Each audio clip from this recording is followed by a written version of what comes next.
Hello everyone, a very beautiful good morning to one and all. I hope you all well. सो आज हम again आए हैं एक new topic के साथ। न्यू टॉपिक क्या, आपका डिसेबिलिटीज़ का टॉपिक चल रहा था, जिसमें आज हम थर्ड पार्ट पर आ गए, इंटेलेक्चुअल डिसेबिलिटी। ओके, तो इंटेलेक्चुअल डिसेबिलिटी में हम क्या क्या पढ़ते हैं ये चीज़ हम देखते हैं। इससे पहले भी हमने visual impairment and hearing impairment cover किया है, जो कि प्लेलिस्ट में है, आप उसको देख सकते हैं। वीडियो को एंड तक देखिएगा और पसंद आए तो प्लीज़ लाइक कीजिएगा। बीएड, डीएलएड, एमएड और जो यूजीसी नेट की और सीटेट की जितने भी टीचिंग एग्ज़ामिनेशंस हैं उसकी प्रिपरेशन कर रहे हैं तो उनको आप शेयर भी कर सकते हैं। जो मैंने आपको नोट्स दिए हैं वो बहुत ही मुश्किल है कि आपको किसी और यूट्यूब चैनल पर मिले, ठीक है। तो आप देखिए और प्रॉपर वे में इस चीज़ को गेन करिए। ऑल राइट, सबसे पहले हम यहाँ बात करते हैं अकॉर्डिंग टू RPWD एक्ट 2016।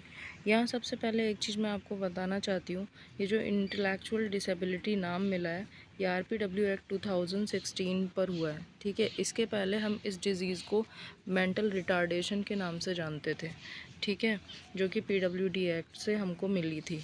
चलिए फिर हम यहाँ बात करते हैं। Intellectual disability is defined as a condition characterized by significant limitations both in adaptive behavior, which covers a range of everyday practical and social skill, and in intellectual functioning.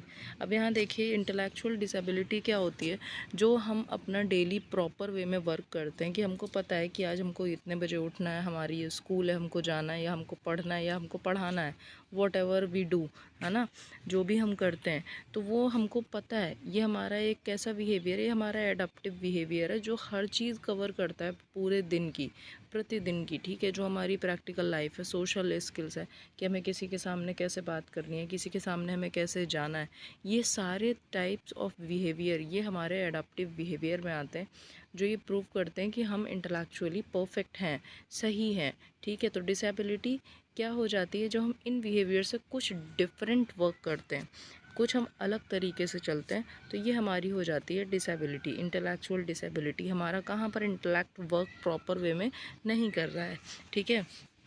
तो टर्मन्स Stanford beneath ने एक classification दी थी, ये आपको कहीं पर भी नहीं मिलेगी, ठीक है। ये ओरिजिनल क्लासिफिकेशन है, 1916 में दी गई थी। तो इन्होंने ये बताया था क्या एबव 140 जो रहेंगे वो जीनियस, बिल्कुल बहुत ही जीनियस, बहुत ज़्यादा, ठीक है। जब 120 से 140 के बीच आएंगे वो वेरी सुपीरियर या इंटेलिजेंस में, ये सब बच्चे गॉड गिफ्टेड होंगे, ठीक है। ये जो भी लोग होंगे ये गॉड गिफ्टेड होंगे। फिर ये जो हमारा 110 से 120 सुपीरियर इंटेलिजेंस आता है, ये हमको नॉर्मली मिल जाता है और इस कैटेगरी में हम सभी लोग आते हैं, ठीक है। 90 टू 110 नॉर्मल और एवरेज इंटेलिजेंस, इसमें हम नॉर्मल सभी लोग आते हैं। और कुछ की कैटेगरी ये भी होती है, जैसे क्लास में आप देख सकते हो कुछ बच्चे इस कैटेगरी में भी आते हैं जो नॉर्मल से एवब होते हैं, जो बहुत जल्दी सब चीज़ को कवर कर लेते हैं, बहुत जल्दी हर एक चीज़ को वो इतना परफेक्टली गेन करते हैं, इतना ज़्यादा कि लगेगा ही हाँ ये गॉड गिफ्टेड बच्चा है, ठीक है। इस कैटेगरी के लोग आपको कम मिलते हैं, बट हाँ होते हैं, ये भी होते हैं, है ना। फिर उसके बाद हम डलनेस की बात करें, 80-90 ये भी आपको क्लास में बच्चे मिल जाते हैं जो बहुत डल होते हैं, उनको उस चीज़ को नहीं समझ में आ रहा होता है कि उनकी गलती नहीं है, उनका आईक्यू लेवल ही इतना है तो वो उससे ऊपर नहीं समझ सकते, ठीक है। फिर 70 टू 80 ये हमारे बॉर्डर लाइन डिफिशियंसी में आ जाते हैं। बिलो 70 ये फीबल माइंडलेस होते हैं, ठीक है, बहुत ही ज़्यादा पुअर, इनको हम बिल्कुल भी बहुत इनको ट्रीटमेंट की ज़रूरत होती है, ठीक है। तो ये हमारा था टर्मन्स स्टैनफोर्ड बिनेट ओरिजिनल क्लासिफिकेशन 1916। आगे देखते हैं हम। अब types of characteristics of person with intellectual disability, यहाँ पर जो एक क्लासिफिकेशन हुई है वो एजुकेशनल क्लासिफिकेशन हुई। In early years intellectual disability was judged bye their ability level based on IQ. पहले के टाइम में इंटेलेक्चुअल डिसेबिलिटी को किससे हम जज करते थे, जो एबिलिटी है हमारी आईक्यू की, ठीक है, उससे हम जज करते थे। तो उसके आधार पर इन्होंने क्या एक क्लासिफिकेशन दी है उसको पढ़ते हैं। अब यहाँ पर देखिए क्या है, सबसे पहले जो हमने दिया है EMR एडुकेबल मेंटल रिटार्डेशन, शैक्षिक मानसिक मंदता, इसकी आईक्यू रेंज 50 to 60 होती है, ठीक है। फिर ट्रेनेबल मेंटल रिटार्डेशन, जो एडुकेबल यहाँ हम इनको पढ़ा सकते हैं, ट्रेनेबल इनको हम ट्रेन कर सकते हैं, ठीक है। तो इनकी 30 से 35 to 50 होगी। फिर कस्टोडियल मेंटल रिटार्डेशन CMR, जो संरक्षक मानसिक दिव्यांगता है, ये 25 से कम।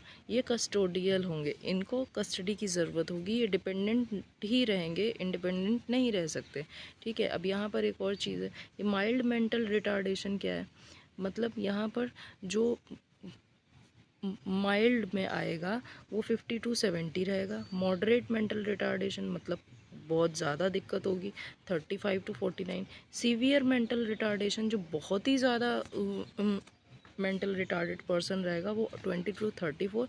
और प्रोफाउंड, जो बहुत ही गंभीर, अत्यधिक गंभीर, वो रहेगा अंडर 20, ठीक है। तो ये सारी चीज़ें इसमें आती हैं। ये कैसे रहेगा, जो हमने एजुकेशनल कैटेगरी बनाई है, एजुकेशनल क्लासिफिकेशन, उसके अकॉर्डिंग ये हमारी पूरी आती है कि हम कैसे किसी को कैटेगराइज करेंगे, वो इसमें हमें बताया जाता है, ठीक है। नेक्स्ट पढ़ते हैं। अल्फ्रेड बिनेट ने इंट्रोड्यूस कराया एक कॉन्सेप्ट, किसका, मेंटल एज का, कि मेंटल एज किसने इंट्रोड्यूस कराया, ये इंट्रोड्यूस कराया अल्फ्रेड बिनेट ने 1973 में कॉन्सेप्ट को बताया मेंटल एज का। According to him, majority of children of a particular age are of normal intelligence and have mental level approximating that age, ठीक है। Thus their mental age approximate their chronological age. अब ये chronological age क्या होती है, जो हमारी biological age है, दैट इज़ क्रोनोलॉजिकल, जो हमारी डेट ऑफ बर्थ के थ्रू जो हमारी एज आती है, वो होती है क्रोनोलॉजिकल एज, ठीक है। अल्फ्रेड बिनेट ने एक इंट्रोड्यूस कराया कॉन्सेप्ट मेंटल एज का। इनके अकॉर्डिंग इन दोनों का रेशियो, अब ये पूरा यहाँ पर आप पूरी डेफिनेशन से ना समझ के इन शॉर्ट समझिए। बिनेट ने एक फ्रेज़ का वर्क किया, इंटेलिजेंट क्वेश्चन, जिसको हम IQ बोलते हैं, ठीक है। The IQ is the ratio of mental age to chronological age. अब इसके बाद इन्होंने तो सिर्फ इतना कॉन्सेप्ट दिया था कि MA/CA, ये कॉन्सेप्ट किसका है, ये है अल्फ्रेड बिनेट का, ठीक है। फिर उसके बाद विलियम्स स्टर्न आए। विलियम्स स्टर्न ने सजेस्ट किया, क्या सजेस्ट किया, इन्होंने एक रेशियो सजेस्ट किया कि MA और CA का रेशियो तो रहेगा, बट क्या रहेगा, उसमें आप 100 से मल्टीप्लाई करोगे, ठीक है ना। तो इन्होंने, विलियम्स स्टर्न ने एक सजेस्ट किया कि यहाँ पर हम मल्टीप्लाई बाई 100 करेंगे, तो उससे हमारा परफेक्टली IQ निकल करके आएगा, ठीक है। तो ये हमारा एक फॉर्मूला है, IQ is equal to MA/CA multiplied by 100, जहाँ पर IQ क्या है, intelligent quotient, mental age MA is equal to mental age and CA is equal to chronological age. Chronological age याद रखिएगा कि हमारी कौन सी बायोलॉजिकल एज होती है, जो हम अपनी डेट ऑफ बर्थ से कैलकुलेट करते हैं, ठीक है। नेक्स्ट आगे बढ़ते हैं। According to Elkine and Winer 1978, person with mental retardation are, इन्होंने भी देखे दिया है, जो माइल्ड होंगे, जो स्टार्टिंग में रहते हैं, वो एडुकेबल हैं, ठीक है। मॉडरेट जो हो गए वो ट्रेनेबल हैं, सीवियर जो हो गए वो अनट्रेनेबल हैं। ये यहाँ पर नहीं ठीक लिखा है, ये अनट्रेनेबल है, ठीक है। और क्या होगा, कस्टोडियल, उनको कस्टडी में रखा जाएगा। प्रोफाउंड क्या हो जाता है, जो बहुत ही ज़्यादा अत्यधिक गंभीर हो जाते हैं, ये डिपेंडेंट हो जाते हैं थ्रू आउट द लाइफ, ठीक है। ये पूरी ज़िंदगी किसी न किसी पर डिपेंड रहेंगे, और इनको हमेशा हमेशा कुछ ना कुछ चाहिए। कुछ ना कुछ क्या मीन्स कि इनको एक कैंडिडेट परमानेंट चाहिए अपने ही लिए, ठीक है। और जो सीवियर होते हैं उनको कस्टडी में रखा जाता है। इन सब के एग्जांपल्स आप अपने आसपास की लाइफ से भी देख सकते हैं कि कुछ लोग ऐसे होते हैं जिनको हम ट्रेन कर सकते हैं, जिनको पढ़ाया भी जा सकता है, सीवियर को हम कस्टडी में रखते हैं, है ना। और प्रोफाउंड जो कि पूरी तरीके से डिपेंडेंट रहेंगे, ठीक है। आगे बढ़ते हैं। कॉजेज़ ऑफ मेंटल रिटार्डेशन, ये जो है कॉजेज़ ऑफ मेंटल रिटार्डेशन, यहाँ पर आपको पूरा पूरा पढ़ना है। फ़िलहाल अभी इम्पॉर्टेंट मैं आपको बताती हूँ। फर्स्ट है डाउन सिंड्रोम। डाउन सिंड्रोम एक जेनेटिक कंडीशन है। इसमें क्या हो जाता है, यहाँ पर एक्स्ट्रा क्रोमोसोम्स हो जाते हैं, ठीक है। Extra chromosomes 21 in some of all of the body cells, ठीक है, जिसकी वजह से हमारी ग्रोथ और डेवलपमेंट और लर्निंग डिले हो जाता है, है ना, और बहुत स्लो से माइल्ड टू सीवियर हो जाता है। अब यहाँ पर एक क्वेश्चन आ चुका है यूजीसी नेट में, डाउन सिंड्रोम का टाइप क्या है? तो ये trisomy 21, translocation Down syndrome and mosaic Down syndrome, ये क्वेश्चन आ चुका है। ठीक है, तो इस वजह से ये चीज़ें आपको पढ़ाई जा रही है। फिर नेक्स्ट आ जाता है फेनिकल फेनिकोटोन्यूरिया, ठीक है, PKU, तो इसको भी आप याद रखिएगा। नेक्स्ट क्या है हमारा, टाई सैशे डिजीज़। फिर क्या है, क्रीवड्यू-चैट सिंड्रोम और प्रेडर विली सिंड्रोम, है ना। और ये एक इम्पॉर्टेंट आपको बता रही हूँ, ये भी यूजीसी नेट में पूछा जा चुका है कि फ्रेजल एग सिंड्रोम से कौन सी डिज़ीज़ होती है, ठीक है, कौन सी डिसेबिलिटी होती है। तो यहाँ पर इंटेलेक्चुअल डिसेबिलिटी था, है ना। तो इस तरीके से आपसे क्वेश्चन पूछा जाएगा, ठीक है। इन सबको आप पढ़िएगा और ये आपको खुद ही पढ़ने से ही आएगा, क्योंकि ये बायोलॉजिकल टर्म्स हैं, इनको हम सिर्फ लर्न कर सकते हैं, इनका कोई भी और कॉन्सेप्ट नहीं है समझने वाला।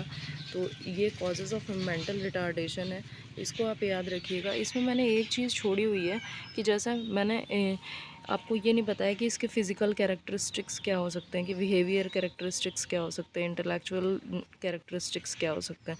जैसे फ़िज़िकल एबिलिटी में क्या आ जाता है, अब नॉर्मली हमने स्मॉल हेड देखा है, कुछ लोगों का छोटा सा सर है, या किसी का बहुत बड़ा सा सर है, ठीक है, और किसी की आइज़ बहुत बड़ी बड़ी सी हैं, गोल सी हैं, किसी की नोज़ बहुत छोटी है, किसी की बहुत छोटी छोटी सी फिंगर्स हैं, कोई डॉफिज्म दिख रहा है आपको, किसी की बहुत थिक आई लिड्स हैं, ठीक है, किसी की स्किन बहुत ज़्यादा थिक है।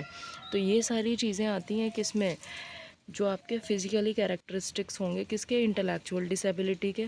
फिर हमारा बिहेवियर कैरेक्टरिस्टिक आ जाता है, जैसे कि एज के अकॉर्डिंग हम प्रॉपर बिहेव नहीं कर रहे हैं, हमारी एज बड़ी है बट हम बच्चे की तरीके से दिख रहे हैं।